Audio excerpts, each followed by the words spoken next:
What's up, guys? Welcome back to Rowing Through Life. My name is Paris. This is my lovely wife and co-host, Nicole. Hello. And we have a special guest with us, Mr. John Redenbo. Did I say it right, John? You did. Did I get it right this time? You nailed it. Yeah, I got it. All right. Today we're going to be talking about something extremely interesting. Hopefully you find it interesting as well. It is going to be on the topic of dream interpretation. But it's so much more than that, right, John? It is. So much more than that. It is. So we're going to be doing a little bit of Q&A, and John is going to be giving us some crazy cool answers. At least that's what I'm expecting. We hope. Yes, so if you're watching this and you've ever had a dream and you're not quite sure how to interpret it, or you're not quite sure what to do with dreams, then this is your video. Stay tuned and hear from our friend John. Okay, John, so my first question for you is, what is one thing that someone watching can keep in their back pocket for when they dream? What is just like your number one tip for people who have dreams or reoccurring dreams that they should hold on to? My biggest tip, first of all, it's a great question, and thanks for having me here. It's good to be here with you guys today. Yeah. You guys are so much fun. So anyway, really good question. My biggest tip for people is write all of your dreams down. I get a lot of pushback because people are like, well, I didn't like this dream, and I only remembered a dream fragment, and I only remember this. And what I tell people to do is to look at your dream life as if you're an intelligence analyst and you're getting pieces of intelligence data. Most people don't do that. Most people will take a dream and they look at a dream as a sticky note. It's a fully self-contained message, and it's like the be-all and end-all of whatever that topic is. And then they realize 5 or 10 dreams into like a recurring dream sequence, or some people have a continuation dream sequence, where they'll go right back into the dream and dream the same thing for 4 or 5 days, but the story unfolds more. That God is saying more than just what they got on that little snippet that night. That's good. So I have a searchable online, well, it's not online, it's a Word document that's like 350 pages now from the last 15 years of my dreams. And so when I have a dream about my dad, I can go search dad and look up every time that God has spoken to me about the word dad. And so it's very, very useful to analyze your dreams. That's awesome. And one of the things that you should know if you're watching this and you don't know who John is, John has been an advisor to the advisors of the president. He has interpreted many dreams of leaders around the world, including both business leaders and prophetic ministry leaders. So he knows just a little bit about what he's talking about. And so today I would just love to hear, we had talked a little bit about maybe some controversial topics on dreaming. And I know that there's a lot of dream interpreters out there. There's books that you can find, on Amazon or at the bookstore. But what would you say is probably the most controversial topic when it comes to dreams, and what should someone listening do about that? Well, that's a really good question too. Probably the most controversial thing that I teach that I get a lot of pushback on is, and I'll say it this way, there's absolutely no biblical basis whatsoever for demonic dreams. And now I spent about 2 years of my life, once I got this revelation, not believing that. I was interpreting a dream as somebody that worked at Facebook. She had a dream about a relationship. The relationship had broken up, and I'm interpreting the dream 10 years later. It took us 3 times a meeting for coffee for like 3 different hours before we finally unpacked it, because it had a riddle at the end. Super cool dream. But she said, you know what? I hate dreams. I just wish I wouldn't dream anymore. Wow. And I felt like the Holy Spirit was really grieved. And I heard, which was really weird to me, I think it's Song of Solomon 2 verse 2 that says, "Arise, my darling, my beautiful one, and come along. For behold, the winter is past, the rain is over and gone, the flowers have appeared in the land, the time of singing has come." And I'm thinking, what the heck does Song of Solomon 2 have to do with this lady hating her dreams? And I heard God say, dreams are the love language of God to people. Wow. To which my walls went up because of everything I've heard. I'm like, what about demonic dreams? What about soul dreams? And so God challenged me to go look it up. So I looked up every dream in the Bible. I looked up every verse on dreams in the Bible. I looked up the dreams in Job where he says, you terrify me in your dreams. And you know who he's talking to? He's talking to God. So the idea that the enemy can crawl into your head, into your subconscious mind, and show you the movie that he wants you to see. Now, there can be demonic influences. You could be staying at a hotel that you didn't pray over the room, and some weird stuff happened in the room, and you have dreams that you're in spiritual warfare all night. And I believe that that is God showing you through your seer what's happening. But the enemy, I believe, and again, I can prove this through every time I've tried to interpret a nightmare, it's been a very profound God dream, that the enemy doesn't get the keys to the projection room at the movie theater. He doesn't get to show you, I want you to dream about Freddy Krueger tonight. He doesn't have that power. So that's good. controversial. Are you able to share maybe a testimony or someone? I mean, you shared the gal at Facebook. Obviously, I think that if you're watching this, you probably know about Facebook. But are there any other influential people that someone watching this might know to go, oh, wow, he interpreted their dream? Or maybe you could talk a little bit about who you advise that advises the president. Sure. Well, I have a friend that was on Paula White's Faith Council. And he's not only was an advisor to President Trump, but he was an advisor to the campaign. So he was recruited to that team before he won the election. So in 2016, he was summoned to Trump Towers, had a conversation. So he had an ongoing relationship for 4 years with both the administration and both campaigns, the last one and then this one. And so he has the ear for sure. And so he started having a series of dreams. And I started interpreting some of them. We met, he prophesied over me specifically about dream interpretation. And so when he would get dreams, he would send them to me. And some of them were extremely profound. One of them was, for example, that Bernie Sanders was going to drop out of the race. Now, it's interesting when you get a piece of intelligence and you interpret it and you go down the path of saying this is what this means, but it makes no sense to you. Because last time Bernie went all the way to the convention. And now he's like, what, 80-something years old? Like, I don't think the guy can run for president again. So it's like, dude, this is your last shot. Why would you ever drop out before the convention? And even at the convention, I think AOC nominated him to be the nominee, instead of Biden. And so when I got this piece of intel that he was going to drop out before the end of the race, I actually started praying for him because I thought it might be like a death or it might be a physical thing. But it was just fascinating. One of the things that God uses a lot of times in dreams, God's real cool. He uses movie references. So he used a reference to the movie Sound of Music and the song So Long Farewell that led me on this journey to see. God asked me the question, what actually happened to the Von Trapp family? Well, the Von Trapp family, instead of going from Austria-Hungary to the mountains of Switzerland like the movie shows, they went from Austria-Hungary to New York for a couple of years to Vermont. And I knew that this dream was about something that had to do with presidential contention. And I thought, Vermont? Isn't Bernie from Vermont? And so I looked up his family immigration path, and they went from Austria-Hungary to New York City for a couple of years and then to Vermont. Wow. Like they have the exact same 3-country, multiple generation immigration pattern to the United States as Bernie Sanders did. And that's how I knew the symbol wasn't about the Von Trapps, but it was about So Long Farewell. It was a saying goodbye to what he was involved in, which at the time was the presidential race. Wow, that's incredible. Okay, so let's take this down a couple of notches for someone watching who has, and John's not prepared for this, so we'll give you a little bit of grace.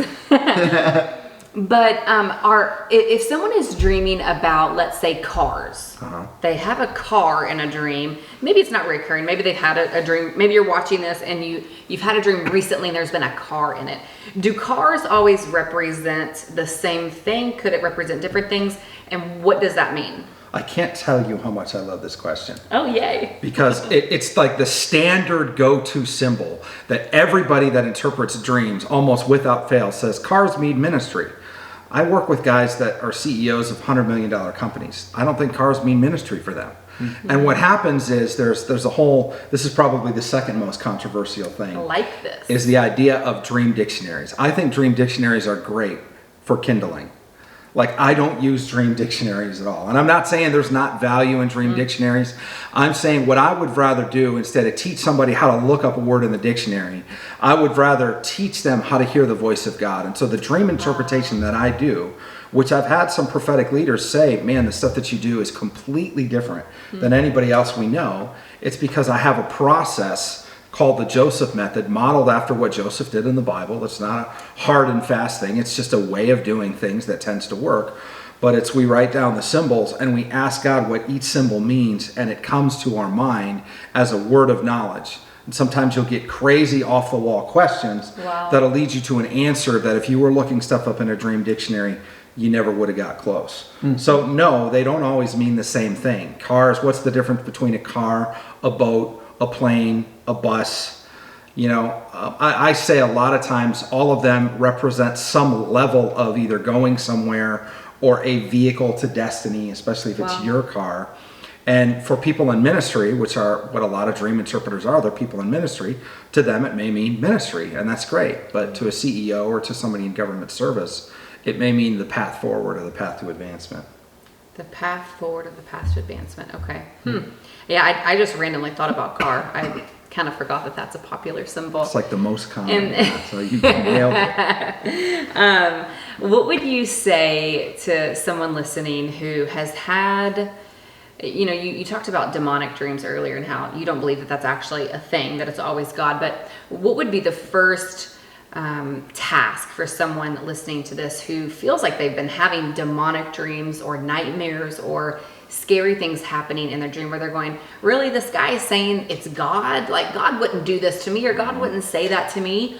What would you say to that person? Obviously knowing very little information about their dream, but just in the context of scary dreams. Well, the first thing is it's not real. It's like no harm, no foul. Like, we think, and this is a great mom question, because as soon as I talk about no sets, I call it the no nightmares policy. Moms immediately go to, my kid has night terrors. You're telling me God terrifies my kid in his sleep.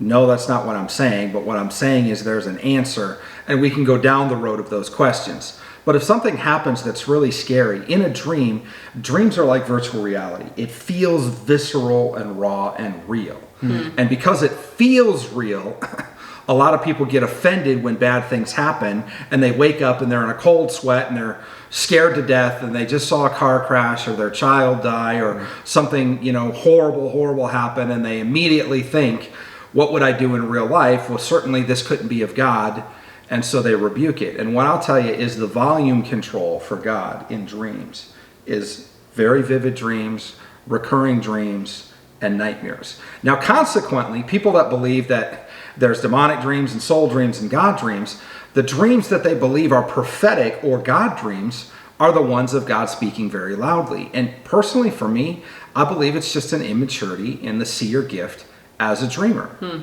It's like, if God has to yell at you every time to get your attention, you're probably not as sensitive to the voice of God. But if God can give you a calm dream that may be like sitting in a field and, you know, painting a rainbow with your mom or something like that, that seems just kind of really germane, and then you break it down into what this means, and that was a dream that a friend of mine had, that it was just absolutely mind-blowing what the symbology is. But you have to be able to hear, and when you set your mind to hear, when you begin to ask God, show me dreams and help me remember, weird stuff happens. I'm telling you, buckle up. There's some of the most profound dreams that I've ever interpreted where somebody woke up and they had the number sequence 50366. That's it. No other context to the dream. And not only did we provide one interpretation, we provided 4 separate interpretations of what they meant, and they were all encoded. They were codes of like the federal code, the California code, the Morse code. There were, you know, and another one, which is a really, really cool story on identity that I could share if we have time, is a lady woke up from a dream, didn't remember anything in the dream at all, heard one word, and the word was diamondette. And she's like, does anybody know what this means? Of course, everybody's pulling out their dream dictionary, and their response on Facebook was, shine bright like a diamond, girl. And I'm like, that's not a dream interpretation. Rihanna. That doesn't do anything for anybody. You know, you're a rock, you know, you're a diamond in the rough. And I'm like, okay, these are cute little phrases, But one of the things that I do differently is Joseph, when he interpreted Pharaoh's dream, he said, here's what the symbols are, here's what the symbols mean, here's what the dream means, and now here's what you should do. Oh, that's and good. I call that part actionable intel. Yeah. You shouldn't walk away from a dream thinking, well, I just need to pray more to understand the dream. No, that's not the purpose of the dream. The dream is the direction. The dream is giving you an answer. And if you don't go down to that level, then you're probably missing a very key part of what the symbology of the dream means. Wow. That's really good. That's really good. I hadn't thought about that. Okay, so I think we have a couple funny questions for you. Just random things that we've learned or been told or sayings that people have about dreams. Okay, so the first one that comes to mind is it true when people say, well, I slept in a new place, so I had these funky dreams? Is it just because they slept in a new place? A new place, sleeping in a new place could also mean being in transition or entering a new season. So why wouldn't God want to speak to you during those times? Again, I spent like a year and a half, 2 years arguing with God about the whole demonic dream things because everything that I'd ever been taught was that it was real, and all the leaders that I respect were teaching this. I searched it out in scripture for myself. Every instance of the word dream, it's not in there. The Bible does talk about prophets that have false dreams, and I don't believe those come from the devil. I believe that those are people who say, oh, I had a dream, pay attention to me, here's what my dream is. And there's a plethora of argumentation about this because of the election, because of the dreamers, the prophets. The whole prophetic community has actually been in a place of real flux because there were a lot of people that stepped out and said, here's what I believe God is saying is going to happen. Yeah. And it didn't happen the way pretty much anybody thought it would. And so we're still digging deep into these answers. But one of the things, the demonic dream was kind of cut and dry for me. The soul dream, I'm still searching through scripture, right? And I find the verse in Ecclesiastes that says, when the mind is troubled, dreams come. Wow. And I'm like, aha, this is it. This is the exception. There's such a thing as soul dreams. And I just almost heard God chuckle, and he said, when do you need for me to speak to you more than when your mind is troubled? Wow. And I'm like, oh man, I thought I had proven the theory wrong. And no, I didn't. So yeah, sometimes I do want to say though, that dreams can be spiritually influenced. Like if you're in a new place, if you're in a difficult place, there's spiritual warfare going on around you. You may dream of you're fighting a demon in a dream. That doesn't mean the demon crawled into your head, projected on the movie screen of your mind. This is what I want you to see is this scary demon. It means that God is giving you insight and warning to what's actually happening in the spirit realm while you're dreaming. But the projection and the view of what you see itself, I believe 100% comes from God. Wow. That's cool. All right, so I want to go more basic. So I think a simple, cool question, at least coming from me and my perspective, is do all dreams matter? Like every dream that you have, like, do they all have a significance? That's a very, very good question. And I would say, based on the conversation that we've had, and don't take my word for it, just consider the possibility that what if all dreams come from God and dreams are the love language of God? Yeah. And then the question becomes, is there a time that God speaks to you that it doesn't matter? Yeah, no, that's good. Even if he's saying, I love you. I mean, you may have heard it a million times before, but this is why I write every single thing down. Now, I don't interpret all of my dreams. I dream anywhere from 3 to 7 times a night.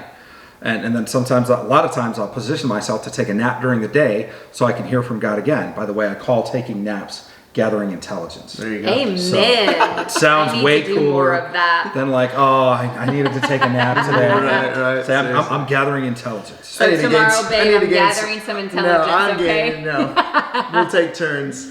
Okay, because I know there's probably a lot of you out there. I'm one of them. Well, for one, I have another question about just not dreaming and then people that dream a lot. But another question is like, I'm sure you guys have some wacky dreams. I've had some wacky dreams and I'm like, there's no way this matters. Like there's like mermaids going over rainbows and unicorns running through fields, and then someone who I've never met pops up, and it's just like a completely non-chronological, like Alice in Wonderland.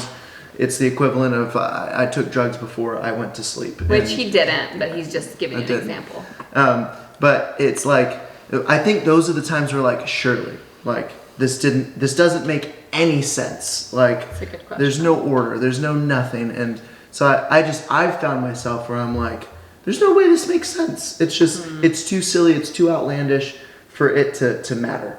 And so I guess those are like some of the contexts, and maybe, again, some of you guys are out there like, there's no way like that this makes any sense to anybody. But you're still saying that, hey, write this down. Hey, investigate. Is that Absolutely. Absolutely. And the more outlandish they are, the more memorable they are. And again, it's another way of God turning up the volume. So, I mean, I could give you examples of what mermaids over rainbows and unicorns and in fields mean. And I actually was given a prophetic word where somebody just walked up to my car and said, here's the prophetic word. It's rainbows and unicorns. Wow. And that was basically the whole message.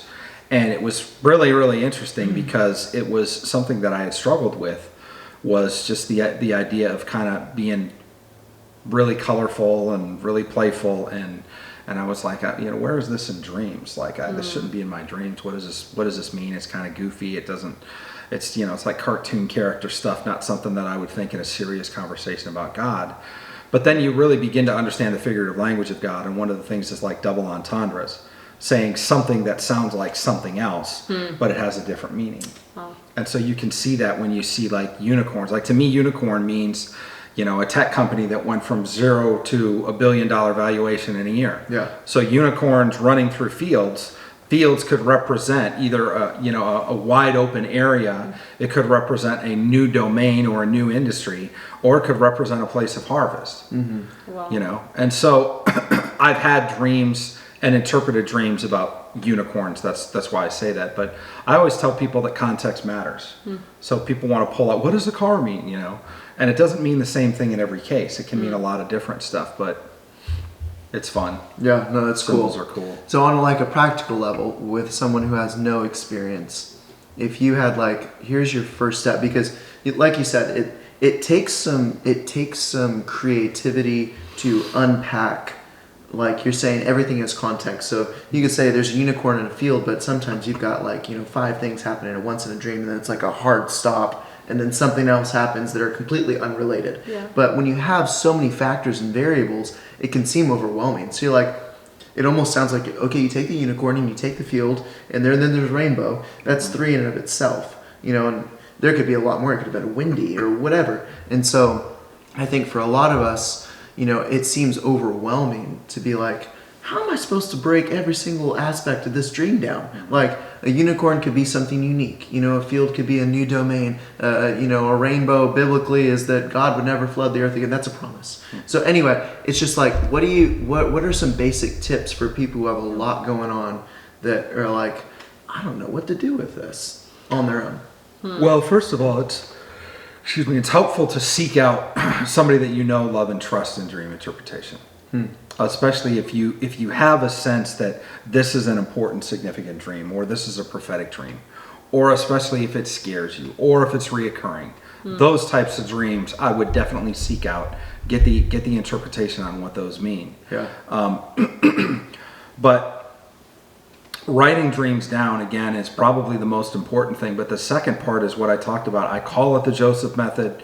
I don't own it. It's not an official. I don't think it's the only way to interpret dreams. It just happens to be the pattern I see for how Joseph interpreted 2 of Pharaoh's dreams. Yeah. And he said the skinny cows are lean years. The fat cows are fat years. Yeah. And so this is what it means. There's going to be 7 years of plenty, followed by 7 years of famine. And now here's what so that was the interpretation of the dream right there. Now here's what you should do. Let Pharaoh appoint a man in charge of all the grain and store up your plenty during the times of abundance, and dole it out during the times of famine. Yeah. And so that's when they picked Joseph. That part wasn't in the dream. There was nothing about having a guy in the dream that did that. But it's funny because a lot of people, even lately, about the election, were having dreams about stuff that they felt was figurative. And a lot of the prophetic people, which prophetic people are not necessarily good dream interpreters, especially a lot of the major prophetic voices. There's a huge difference between being a prophet and being a seer who understands the figurative language of God. Wow. I actually recommend well-known prophets that if they want to kind of stay out of trouble and be more accurate, is to follow the protocol that Paul did in 1 Corinthians 14, where he said, if somebody gets up and speaks in tongues, I have somebody else interpret. So if a prophet is going to get a dream, I would think that prophet would not want to assume that they have the accurate interpretation of that if that's not something that they do all day, every day. It's not in their lane, for sure. Yeah. No, that's good. Wow. All right, one more, at least one more. Is that what do you do for, or what do you suggest for people who are like, I just can't remember my dreams? Or because they say, oh, everybody dreams, because some people say, I don't dream, so what would you say to the person who says, I don't dream, or I just can't remember my dreams? This is a real complicated question. I tell people, ask God. Yeah. I mean, Good question, simple answer. The funny thing is people have asked me, well, can I ask God to take me back into a dream that I had that I forgot? Guys, there's no rules. Yeah. I've asked God to give me exactly the dreams that Joseph or Pharaoh and Nebuchadnezzar had in the Bible, because I want to see exactly what God showed them. Wow. I had a person that 90% of her dream retraced the steps that Abraham Lincoln had in his dream that heralded his death 13 days before he died in 1865. And 3 years ago, she had the exact same dream that went from the Lincoln bedroom, down the hall, down the grand staircase, down the hall, and into the East Room. So I actually, when I interpreted this dream, I pulled out the floor plan of the White House and said, this is the second floor, this is the third floor, here's the hallway, here's where Lincoln slept, and it was like interpreting the dream that I realized she was staying in the guest bedroom of the White House. The guest bedroom of the White House is Lincoln's bedroom. Why do they call it Lincoln's bedroom? Because it's where Lincoln slept. Yeah. Wow. There's the rotunda up at the top, and the residence with the master bedrooms for the president is on this side, and the Lincoln bedroom is on this side, but it used to be different. Wow. And so the president, when it was Lincoln, he slept here, and now the president sleeps over here, and this is more of a guest room. So once I unlocked that and figured that out, the funny thing was about the presidential dreams is I woke up one morning, it happened to be April 14th of 2019, and I thought, what if we really studied the dreams of the presidents, like how God spoke to the chief executive of our country? And I looked up this dream. It's the most famous presidential dream. It's Lincoln's dream where he goes into the East Room, he hears crying, there's a sarcophagus, and he looks at the Marine and says, who died in the White House? And he says, the president, sir. He was killed by an assassin's bullet. 13 days later, he was dead. Well, 13 days later was April 14th, 1865. Wow. And I woke up the morning of April 14th just thinking, I need to research dreams of presidents. And that's when I found this out, and I realized that was today, like 157 years ago. Yeah. It was like, That's what? crazy. So a lot of times when I teach people in a group, we have what we call a dream lab, or when I'm researching on my own, you'll hit this point, we call it the inception point. It's like the movie Inception, where it just feels so surreal. I've had dreams that went all the way back to, that referred to a movie that just came out, a dream Einstein had 130 years ago, and an unsolvable puzzle carved in stone in the ruins of Pompeii from AD 79. And they all came together in this dream interpretation I did that had to do with, of all things, prayer and time travel. Like it is mind-blowing when you get to a depth of dreaming with God. And if you're not a dreamer, I feel for you, but just ask God. That's good. God, I want to have more dreams. God, I want to remember my dreams. It's like if you were dating somebody and you were sending her love letters all the time and she never opened one of them, then you say, well, maybe I need to text her, maybe I need to call her, maybe she communicates differently. And I feel like God is the same way. If God keeps trying to reach you in dreams and you're not writing them down and you're not paying attention, then maybe he's choosing to speak to you in another way. And so what I tell people is just open your heart and your mind to hear from God, and then ask him to help you remember. That's good. Okay, so if you have any questions, go ahead and put them down in the comments right now, and we will do our best to try and get some of those questions answered from John himself. But in the case that he is busy in the White House or interpreting dreams for someone else, John, what would you say are maybe one or two resources? I know that you said that, all dream indexes aren't necessarily true or accurate for everyone's dreams, but if you had to give them any resources, whether it be a book, a show, a blog, anything, what would be some resources for those who want to learn more about dreams and how to interpret them?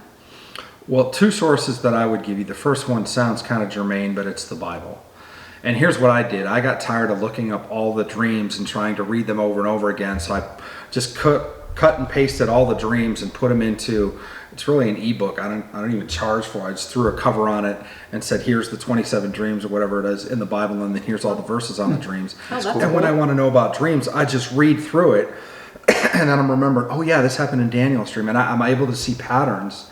And sometimes reading over the same dreams over and over again, you see things that like, oh, I never saw that. Well, that's really cool. And that applies, like one of my favorite things is Joseph said to Pharaoh, the dreams are one and the same, which means the matter is firmly decided and it will happen soon.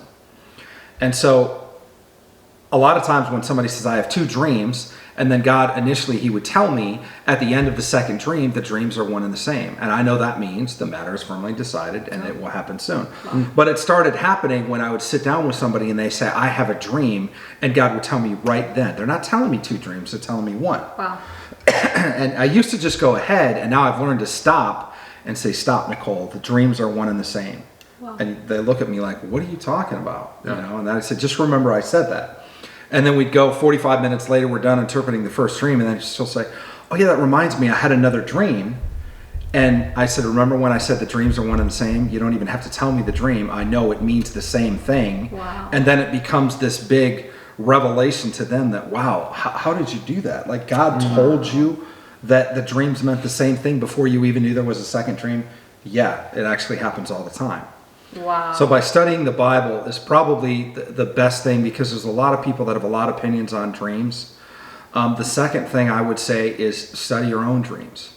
I have a YouTube channel called Spiritual Intelligence Briefing. I have maybe 7 videos on there, and some of them are kind of long, and they're not really beginner type stuff, because I didn't set it up to teach. I actually set it up to give people intelligence of what was happening in the election right now. And so some of it are really, and this really is complicated. in 2020, 2021. Yeah. You're giving them information. This was all probably since October of last year. And so there were some pretty profound Trump dreams, pretty profound Biden dreams, dreams that still to this day look like, there's multiple dreams that Trump was going to die, and not actually die, but it was going to look like it was completely over, dead and buried in the ground, and then there was going to be a resurrection.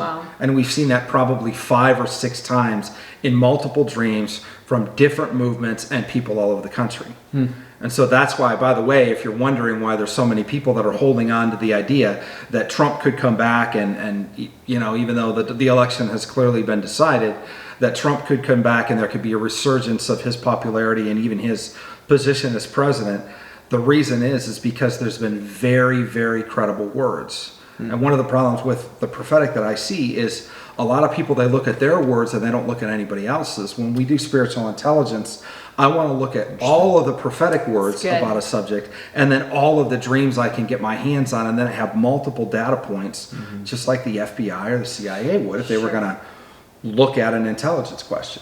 Wow. That's Okay, really so cool. as far as resources, the Bible and looking at your own dreams, writing them down and looking over them. Yeah, I would say, and again, the biggest tool that I use is hearing the voice of God. Yeah. You're not going to get hearing the voice of God looking up what somebody else thinks blue means in a dream dictionary. And so there's I even struggle to say there's a lot of good resources out there, because of a lot of books on dreams, 2/3 to 3/4 of the book is a dream dictionary. And I can tell you where God has asked me questions, like a dream I was telling you before we started, that you could look up the definition of these words and you'd never even get close to what the meaning was if you don't understand how to hear God in the word of knowledge capacity. So how do you do that? Let me just tell you real quick. What you do is you turn off your brain. So you're not trying to pattern recognize, okay, what do I think of a car? No, you turn that off. The other thing that you turn off is your prophetic discernment. This is hard for a lot of people. Wow. Now, the prophetic discernment is not the ability to hear a word of knowledge. The prophetic discernment is like, oh man, I feel like you've had a bad day, you're struggling with something in your family, and you're like, no, what does house mean? What does the shed out back mean? Not how do you feel about what he may or may not be involved in emotionally at this time. That's why there's a process. What does the symbols mean? And then we hear from God, and then we say, here's what the dream means, and now here's what you should do. So if you shut off your brain, you shut off your prophetic discernment, and you say, I don't know what a cow is. Then all of a sudden God reminds you. God gave cows, 14 cows to Joseph, to Pharaoh, in 2 different dreams. And you're like, oh, well, maybe it has to do something. Then you start thinking along that lines, and then God will give you something else in the dream that has to do with whatever that was. And so I would say just really learn to hear the voice of God and read the word. I think it's really that simple. But as you go on the journey, it's super fun because he'll begin to show you stuff that will be from your past life, from when you were a kid. That'll be the street you lived on. That'll be the high school you went to, the first girl you fell in love with. It'll be all kinds of stuff. Movies, I get a lot of movie stuff. I've gotten some wicked cool dreams that people have brought to me about Pat Benatar songs. And they were, I interpreted the dream for them, and they were like, this is crazy. This is exactly what it was. A group of pastors up in Seattle, and it was like, hit me with your best shot. And they were really in a season of warfare with some of their own people in the church, and it was like, this was so much life to us that you brought that song title into the dream. It's crazy, but it's so much fun. That's awesome. Okay, well, before we jump off, I don't know if you have any other questions, but I want everyone to hear how they can get in contact with you, how they can connect with you via social media or online. What are the best ways to find you? I'm on Facebook. I'm on Instagram. I'm on Twitter, but I hardly ever check it. So it's John Redenbo, Redenbo, just like it sounds. Again, I do have my email is coronaintelligence@gmail.com. Wow, you're giving them your email. You better be careful. Don't inundate me, but if you do have an important dream question, I would like to be available. I do get a ton of dreams. I usually get multiple dreams per day, and sometimes it's hard to keep up. And so some people, they just have dreams about like the president, and they don't know what to do, and so they want to send it to somebody that they know will thoughtfully look at it. And other people send me dreams because they want the interpretation of their dream. I can't necessarily get to everybody's dream. That's why we just want you to put your questions in the comments, and we will do the work to try and get in touch with John. So if you have a pressing question, please put it in the comments there. So on Facebook, on IG, and on Twitter, even though you don't use Twitter that often. Yeah, I would say Facebook and IG for sure. Okay. Yeah. Wait, what's your IG handle? John Redenbo. Okay, that is the name. It Really is. boring. Easy. Amen. And then check out his YouTube as well, and that is... My YouTube is Spiritual Intelligence Briefing. It's got a really cool that's picture of a drone at the top. Yes, So and we will tag it down below as well, so below the questions in the description. Anything else? That's it. Okay. Appreciate you guys watching. Thank you, John, so much for being on. Thanks we for having appreciate me. it. Yeah, thank and you. hope you guys got something out of it. I mean, you had to have gotten something out of it. And if you know anyone who has dreams or have questions around dreams, please hit the subscribe button and send this on over to your friends. Share it with your friends and family because we know, and if you're watching this, you know the importance of dreams, and probably even more so now that you've heard from John. See you guys.